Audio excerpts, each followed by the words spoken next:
So this car has recently had its MOT and it's had some advisories, which one of them was the bulbs. So apparently it's the indicator bulb that is starting to whiten at the tips. So I thought, what do you mean by that? So I went out and it's that bulb there, and you can see the orange film, if you like, is coming off. The bulb actually still works, but it's losing its orange tint. I looked at buying a LED equivalent for this car, which is now 27 years old, and I found one, but it was 17.95 for a pair. And then I found the original spec bulbs, a box of 10 for 11.95. So I've got quite a comprehensive history file on this car. So I actually found a receipt for the bulb or pair of bulbs 9 years ago. So, and this bulb is actually still working. It's just the orange films coming off. So, if this box here, a box of 10, so I can change it 5 times that last 9 years. That's 45 years worth of bulbs there, so for 11.95. Or I could get some two LED bulbs for 17.95. So I think these are going to outlast the LED bulb. I know LEDs are brighter, which I think the new LED headlights and things are too bright. So I actually prefer the old bulbs. But saying that, they're supposed to be come on quicker, a millisecond quicker, and be brighter. But these are adequate for when the car was made. So I'm just going to put these in. But what that means is if I get another 9 years out of each one of these, each pair of these, that's 45 years worth of not having to buy another bulb for the indicator anyway. So that's quite worrying, really, because that means this box of bulbs could actually outlive me. Anyway, let's put one in.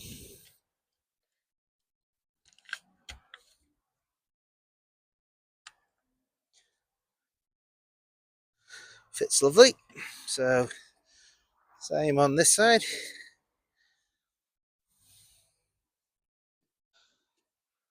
A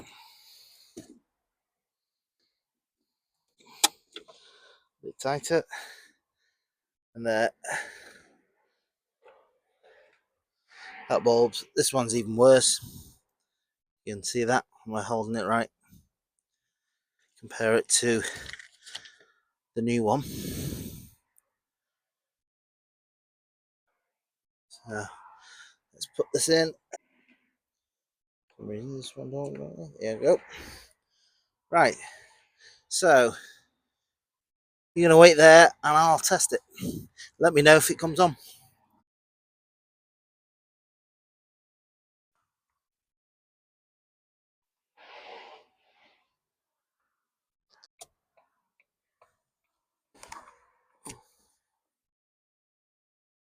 Good.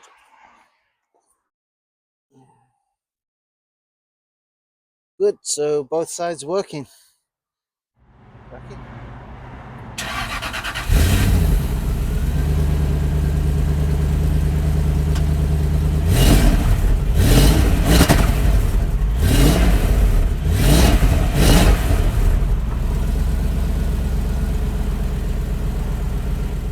Are yearly MOTs just a money making scheme, or do they keep unsafe cars off the road?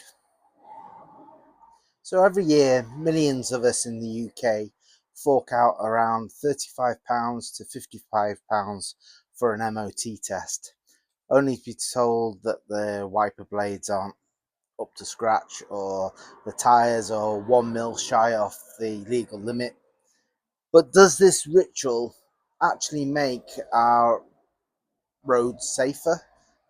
or is it an outdated bureaucracy that makes money for not only the garage but for the government? Um, and is it clinging on for dear life?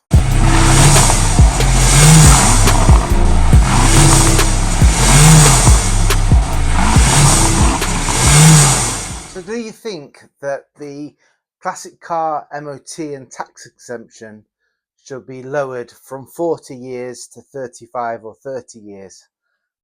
Let me know down in the comments. So, like I said, we're going to have a look at the MOT tests and a little background context into the MOT test itself. It was named after the Ministry of Transport when it was first introduced in 1960. Back then, it was a basic 10-minute check focusing solely on brakes, lights, and steering for cars over 10 years old. But fast forward to today, and we have a 21-point inspection where they stab the car underneath for rust, covering emissions, suspension, tyres, lights, and even warning lights on the dashboard. So here's a fun fact for you. In fact, nearly 30% of vehicles fail their MOT on their first try, with the most common reason being faulty lights, worn tyres, and braking issues. So here's the thing, a modern car that has reached 3 years old has to have an annual MOT inspection. So comparing a 3-year-old car to a car that was built in 1960, there's no comparison. It's going to be a better car. So is the annual inspection really necessary on a car that's still only 3 years old and probably in some cars have 5-7 year warranties on them still? So here's some interesting facts about the financial side of it. The UK MOT industry is worth over 1 billion annually. Garages and the government not only make money from the test itself, but often rake in additional revenue from repairs flagging up during the inspection that is now every year rather than every 10 years, or why not have it every other year or every 3 years on cars that are still less than 5 years old? Why not? Well, it's money making, isn't it? Because the government, they're getting a fee from the MOT, not the actual MOT fee we pay, but the garages has to register annually to be able to do the MOTs, and the government, the Ministry of Transport, charges the garages a fee. And then obviously the repairs, the parts, and the labour is all going to have VAT in it, which goes back to the government. So, yeah, the question is it a conflict of interest? Are garages incentivized to fail cars just to generate more work for themselves? Or is it the cost of keeping unsafe vehicles off the road? What do you think down in the comments? And that's true with some cars that shouldn't be on the roads. But the majority of cars, if they brought in a rule that, it doesn't need an MOT for the first 5 years, or, it, this for the first 3 years is kind of outdated now, because I'm wondering, I might be wrong on this, so let me know in the comments, have they got that figure from all cars used to only have, when they're new, a 3-year warranty on them? As we know now, a lot of cars, you can just see that for MG, for instance, for one, give a 7-year warranty. Hyundai give a 5-year warranty, and there's lots of others that give longer warranties now. So is it something that's out of date now and needs to be revised, reviewed and revised? So this example looks at Germany. They operate under the TUV system, where inspections are done every 2 years and by neutral government certified centres. This cuts out the conflict of interest completely.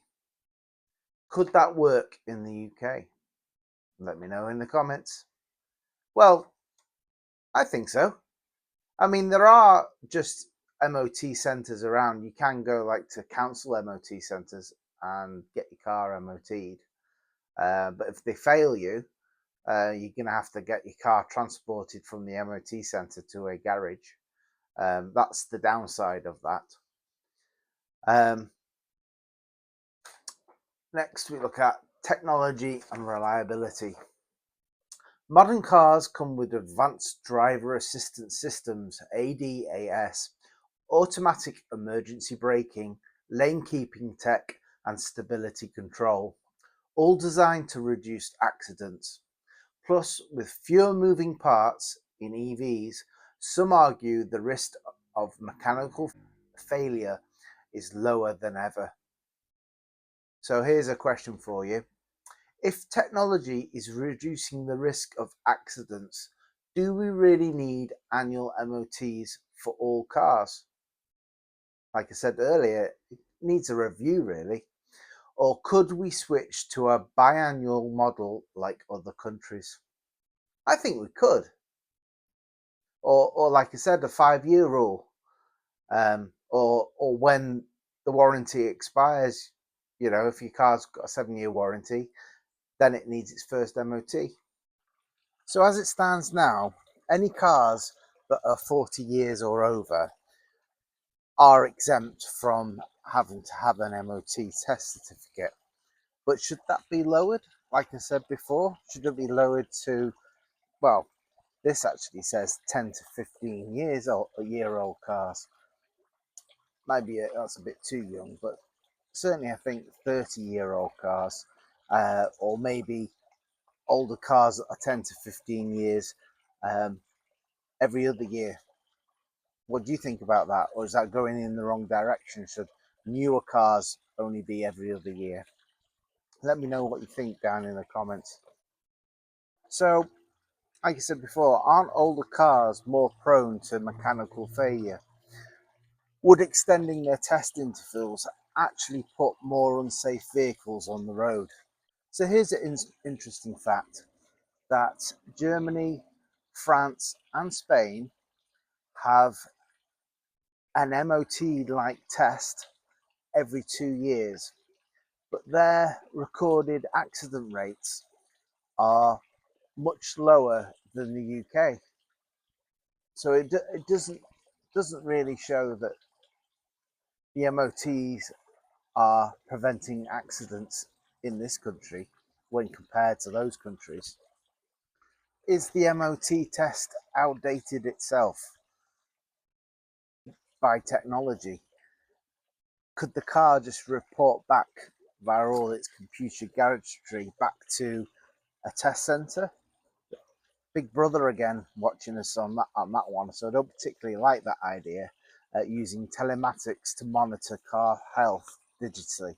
EVs, with electric vehicles becoming the norm, it says it on here, I'm not saying that. Should EVs follow the same MOT schedule when they have fewer parts that can fail? Well, I think so. It's still a heavy rolling item, isn't it?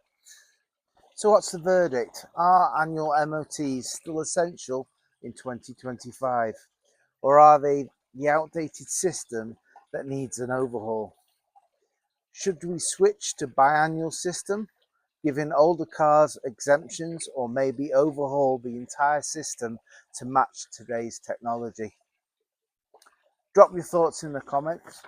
Let me know what you think, and like the video because it really helps push all my videos out there, and I really appreciate it if you subscribe. So thanks for watching, and I'll see you in the next video. Bye for now.